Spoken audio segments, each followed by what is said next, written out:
안녕하십니까. 황태순 TV의 황태순입니다. 오늘 2020년 6월 9일 화요일입니다. 무척 날이 덥습니다. 한여름이 다가온 것 같습니다. 그런 가운데 오늘 6월 9일 오늘 오전에 국회에서는 대한민국 미래혁신 포럼이 열렸습니다. 의원들의 공보 모임이죠. 그리고 이 자리에는 원희룡 제주지사, 유력한 차기 대선 주자입니다만 원희룡 제주지사가 나와서 특강을 했습니다. 근데 대한민국 미래혁신 포럼은 그 회장이 장제원 의원입니다. 연일 지금 보면 김종인 비대위원장을 향해서 그야말로 포문을 열고 있는 장제원 의원. 그런 가운데 오늘 보니까 홍준표, 무소속의 홍준표, 무소속의 권성동 이 두 사람이 보면 대한민국 미래혁신 포럼의 이제 고문으로 추대되었습니다. 딱 느껴지죠? 장제원 의원이 회장이고 홍준표, 권성동 의원 등이 고문으로 있는 대한민국 미래혁신 포럼에서 원희룡 제주지사는 김종인 현재 비대위원장을 향해서 히딩크다, 용병이다, 어떻게 보면 비난에 가까운 그야말로 포문을 열었습니다. 저는 이 김종인 전 비대위원장이 나름 내년 4월, 최소한 4월까지 내년 부산시장 보궐선거까지 내치르겠다. 그 치르는 와중에 대선에 어떤 준비를 하겠다, 대선 준비를 하겠다, 이렇게 얘기하고 있는 가운데 그런 얘기를 하고 있었죠. 요즘 크게 두 가지. 하나는 이제 미래통합당 강령에서 2010년에 하지 못한 보수라는 말을 갖다 빼겠다는 겁니다. 그래서 보수니 우파니 그런 말 하지 마라. 내가 하는 일에 대해서 시비 걸지 마라. 그 다음에 이제 기본소득 문제를 갖다 툭 던졌는데 기본소득 문제에 대해서는 이제 청와대 분위기가 이런 것 같아요. 아니 우리도 그건 어려워서 얘기를 잘 못 건네는데 참 용기도 대단하십니다. 이런 분위기인데 원희룡 지사는 오늘 김종인 비대위원장을 향해서 이렇게 얘기했습니다. 진보의 아류가 되어서는 영원히 2등이고 영원히 집권할 수 없다. 이 이야기는 오늘 그 미래혁신 포럼 그 자리에 참석했던 홍준표 의원이 한 이야기이기도 하죠. 같은 얘기입니다.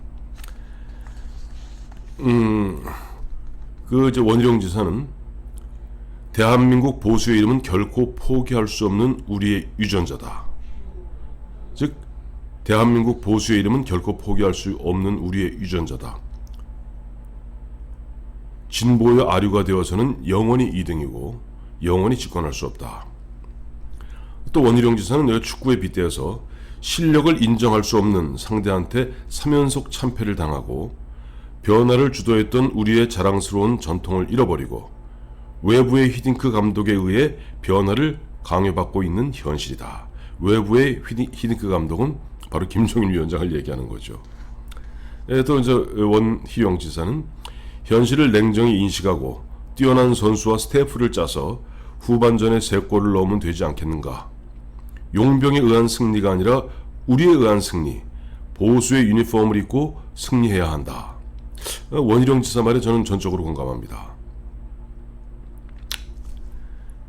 원희룡 지사는 해방 이후 분단까지 1945년부터 48년 당시 우리 대한민국 탄생하기 직전이죠. 1945년부터 1948년 한반도 남쪽의 보수 선택은 대한민국 100년 현대사에서 우리 운명을 가른 결정적 선택이었고 위대한 선조의 선택이었다. 담대한 변화를 주도했던 보수의 역동성, 그것이 대한민국 현대사의 핵심 동력이고 바로 우리의 정체성이다. 맞습니다. 1945년, 48년 그 사이에 38선 이북 쪽에서는 한반도 38선 이북 쪽에서는 소련에 의해서 공산주의가 강제 이식되었고 우리는 그 3년에 우리 내부에서 그 당시 얼마나 국내에서 이른바 좌우 간의 충돌이 심했습니까? 그런 가운데 물론 미국이 주도한 측면도 있습니다만은 미군정이 아무래도 가장 강력한 세력이었으니까 그런 가운데 대한민국은 자유민주주의와 시장경제를 갖다가 양축으로 하는 현재 보수를 선택한 것이죠. 그러면서 이제 원희룡 지사의 이야기가 참 보면 또 공감할 수 있는 이야기예요. 왜 이렇게 소심해지고 쪼잔해졌나? 담대한 변화의 유전자를 회복하는 것이 바로 우리 지금 역사적 사명이다. 우리의 역사적 사명이다. 맞는 얘기입니다. 지금 보면 미래통합당, 이제 미래한국당과 합당하여 103명의 의원이 있습니다만은 지금 김종인 위원장이 어떻게 독주와 독선에 대해서 찍소리하는 사람은 그저 뭐 장제원 의원 정도가 안에 눈에 뜨일 뿐 어느 누구도 그야말로 김종인 위원장이 얘기한 시비 걸지 말라 하는 호통에 시비 걸지 않고 있는데 원희룡 지사 저는 이런 어떤 문제 제기는 굉장히 의미가 있고 앞으로 보수의 지금 맏형인 미래통합당이 서서히 보면 그동안 참패 그런 굴레를 벗고 새로 우뚝 서는데 큰 의미가 있다고 봅니다. 왜냐하니까 제가 일전에 한번 제가 소개해드린 바 있습니다만 1934년 10월에 당시 현재 이제 강서성이라고 그러죠. 중국의 장시성 루이진 서금에 당시 공산 소비에트가 있었습니다. 소비에트가 있었는데 원래 그 소비에트를 세운 사람은 마오쩌둥이에요. 마오쩌둥이 소비에트를 세웠습니다만은 당시 상해 폭동 등등등 폭동에서 밀려서 내려온 오리지널 코민테른 소속의 공산당들, 그게 이제 조원라이를 비롯해서 루포, 장문텐 이런 사람들인데 이 사람들이 흔히 얘기해서 28명의 28인의 소비에트라고 그럽니다. 이게 뭐냐 하니까 이 주울레를 비롯해서 조원라이를 비롯해서 루포니 누구니 하는 사람들은 다 소련에 유학 갔다 온 사람들이에요. 그래서 당시 레닌이 설파했던 대로 사회주의 공산혁명을 위해서는 노동자가 중심이 된 도시에서 폭동을 일으키고 전면전으로 그 당시 매판 자본 세력인 국민당과 싸워야 된다. 이런 것들이 바로 소련 모스크바로부터 지령받은 28인 소비에트들의 일관된 생각이었습니다. 그래서 보면 상해 폭동이니 남창 폭동이니 그 폭동을 일으키는 것이 그 어느 정도 프롤레타리아가 형성되어 있는 그 노동자들 중심의 프롤레타리아가 형성되어 있는 대도시에서 폭동을 일으키고 전면전을 벌여야 된다. 그 결과 줄줄이 다 참패하고 지금 정강산 아래 루이진 소비에트를 세우고 있던 일반 토종 공산주의자는 마오쩌둥이 세운 글로 와서 마오쩌둥을 갖다가 밀어내고 자신들이 실권을 차지합니다. 그러면 또 대대적으로 국민당과 싸워요. 그때 마오쩌둥의 주장은 뭐였냐 이겁니다. 아니 지금 소련이 이야기하는 건 소련은 이미 상당 부분 어느 정도 공업국가가 되어 있는 상태, 산업화가 되어 있는 상태에서 노동자들이 형성되어 있고 그 노동자들이 결국 프롤레타리아 혁명을 갖다 주도할 수 있을지 모르겠으나 우리 중국은 99.9%가 농민이다.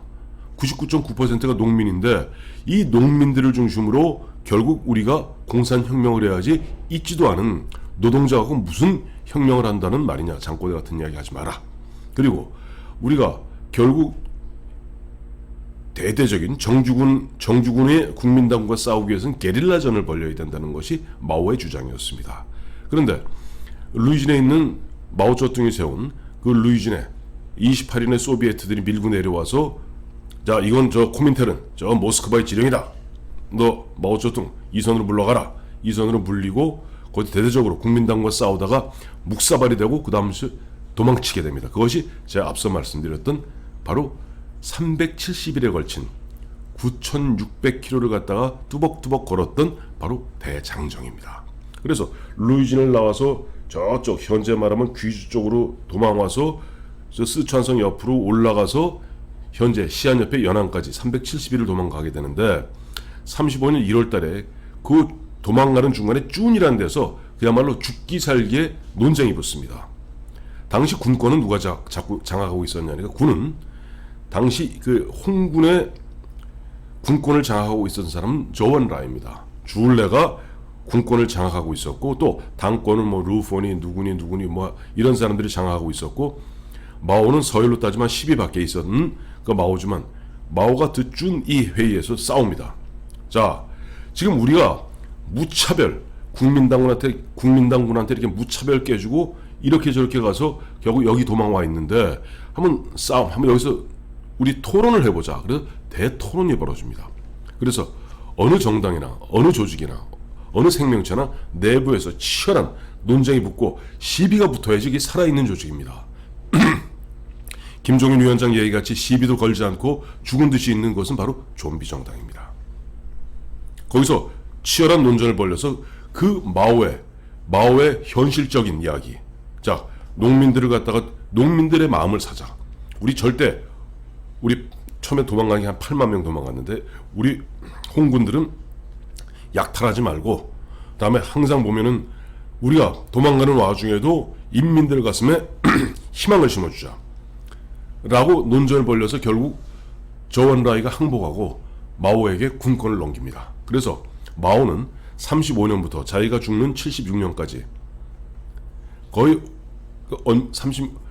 40년 동안 다른 건 다 내줘도 군권만은 내준 적이 없습니다.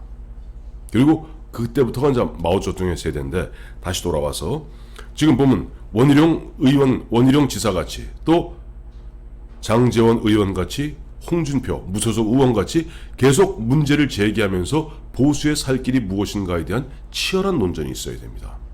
때로는 밖에서 보기에 또 누가 관제 언론이 헐뜯기에는 저 내분이다 얘기할지 모르겠습니다. 그렇지 않습니다.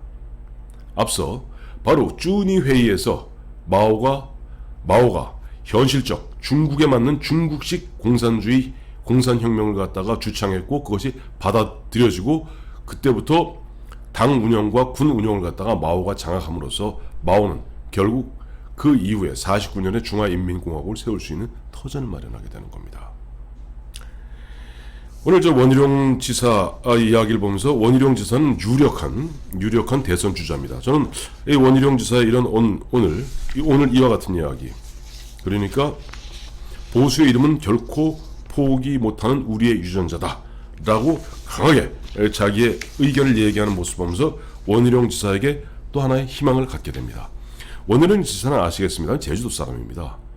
제주도 사람이니까 참 우리 흔한 얘기로, 예를 들어서 원희룡 지사가 경상도나 전라도에서 태어났으면 아마 대통령이 옛날에 됐을 겁니다. 원희룡 지사는 82년도 학력고사 전국 수석이죠. 근데 이 양반이 보면 대학 들어가선 법대, 당연히 법대도 수석이었겠죠. 학력고사 전체 전국 수석이었으니까. 이 양반이 대학을 무려 7년을 다닙니다. 왜 7년 다녔냐니까, 이 사람 참고로 군 면제입니다. 군 면제 사연 잠시 후에 말씀드리고요. 이 양반이 대학 들어가서 그 당시 82년도부터 그 좌절한 거예요. 그 당시 사회적 분위기에 좌절해서 결국 원희룡 지사는 야학하고 노동운동하고 흔한 얘기 학교에서 땡땡이 쳤습니다.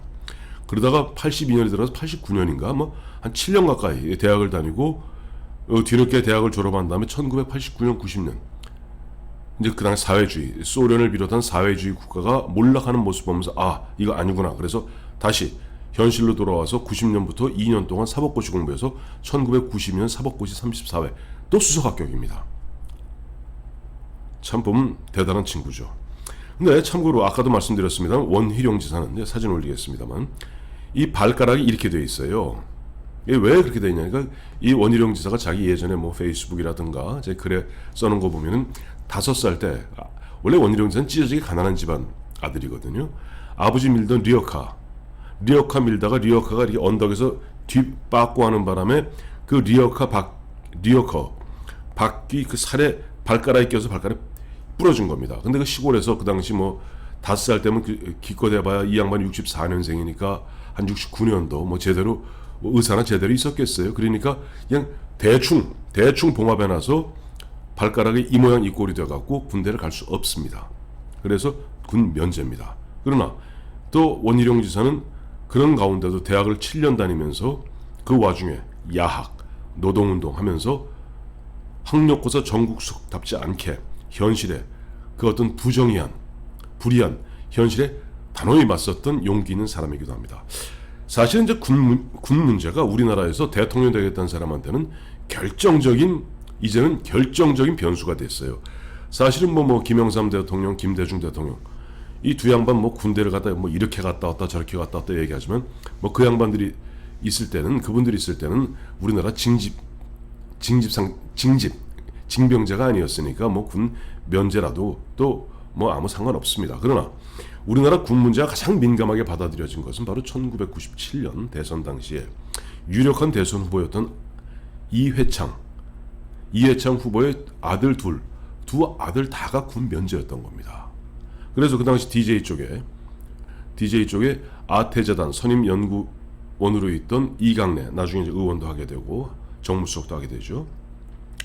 이강래 연구원이 그걸 갖다가 본인이 직접 보면 그 맏아들 이정현 씨 결혼식 사진을 갖다가 보고 자로 재고 이회창 씨 자로 재고 비율을 곱했다 봤더니 이정현 씨 키가 대략 한 180 될 것이다. 근데 180인데 군 면제가 되려면 40몇 킬로 가능하나? 의사한테 확인했더니 의사가 그거는 그렇게 되면 아직 걸어 다니지를 못합니다.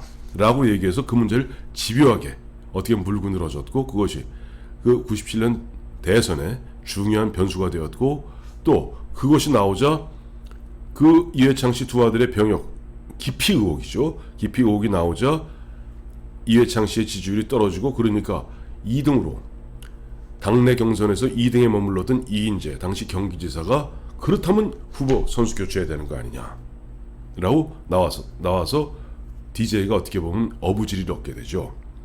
그만큼 군 문제는 이제는 아들이 아니라 본인 군 문제까지도 이제 우리나라에서 대통령 되겠다는 사람 아니면 고위공직자 되겠다는 사람한테는 결정적 어떻게 보면 변수가 되고 있습니다. 그런 측면에서 사실은 황교안 전 대표 같은 게 단마진 가려움증이라고 그러죠. 뭐 이렇게 두드러기 단마진으로 군 면제다 하니까 사람들이 갸우뚱하는 거예요.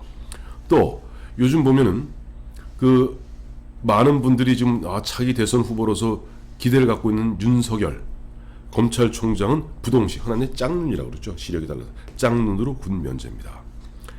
그리고 지금 여권의 또 유력한 대선 후보 중에 한 사람인 이광재 의원이 있습니다. 이광재 의원 같은 경우는 본인이 이미 2005년 이건 2005년 5월 21일자 서울신문 사설인데요. 읽어드릴게요. 그 당시 열린우리당이었으니까 열린우리당 이광재 의원이 자신의 홈페이지에 글을 올려 1986년 당시 입대하게 되면 보안사에 끌려가 고문을 받을 터이고 그 결과 동지들을 배신할 수 있어 오른손 둘째 손가락을 버렸다고 고백했습니다. 즉 잘났다는 얘기죠. 오른쪽 둘째 손가락은 아시겠습니다만 왼쪽 둘째 손가락은 없어도 괜찮습니다. 오른쪽 둘째 손가락 없으면 뭐가 안 되죠? 총을 못 쏩니다.